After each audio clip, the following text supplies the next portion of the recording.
விஜய்க்கு ஓட்டு போறதுக்கு விஜய் அப்படி தமிழ்நாட்டு மக்களுக்கு அப்படி என்னத்தை பண்ணி கிழிச்சிட்டாரு அப்படின்னு கேக்குறவங்களுக்கு தான் இந்த வீடியோ.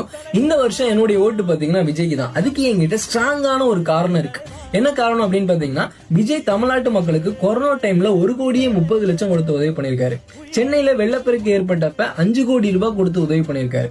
கடல் கொந்தளிப்புனால நிறைய பேர் இறந்து போனாங்க. அந்த டைம்ல எல்லாருக்கும் 5 லட்சம் ரூபாய் கொடுத்து உதவி பண்ணிருக்காரு. ஸ்டெர்லைட்ல அப்பாவி மக்கள் சுட்டுக் கொல்லப்பட்டப்ப அவங்களுக்கு தலா 1 லட்சம் கொடுத்து உதவி பண்ணிருக்காரு. கஜா புயலப்போ நிறைய உதவி பண்ணிருக்காரு. இந்த மாதிரி நிறைய பண உதவிகள் பண்ணிருக்காங்க. அது மட்டும் இல்லாம நிறைய பேர் கல்விக்கு உதவி பண்ணிருக்காங்க. விஜய் ஃபேன்ஸ் நிறைய பேருக்கு தொழில் பண்றதுக்கு நிறைய ஹெல்ப் பண்ணிருக்காங்க. நிறைய பேருக்கு பிளட் டொனேஷன் பண்ணிருக்காங்க. நிறைய மரங்கள் நட்டிருக்காங்க.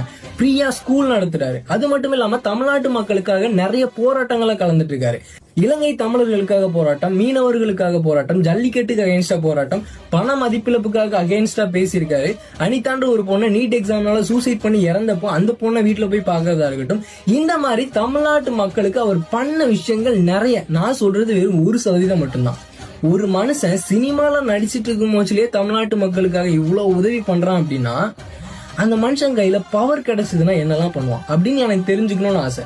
குறிப்பிட்டு சொல்லணும் அப்படின்னா, இந்த எல்லா பணமுமே அவர் உழைச்சி சம்பாதிச்ச பணம். நம்மளுடைய வரி பணம் கிடையாது, திரள்நிதி திரட்டி அவர் பண்ணல. அவருடைய சொந்த உழைப்புல தமிழ்நாட்டு மக்களுக்கு தன்னால முடிஞ்ச எல்லா உதவியும் பண்ணிருக்காரு. பட் இங்க நிறைய பேருக்கு தெரியாது. இதுதான் நான் டிவிகே கட்சிக்கு ஓட்டு போட போறதுக்கான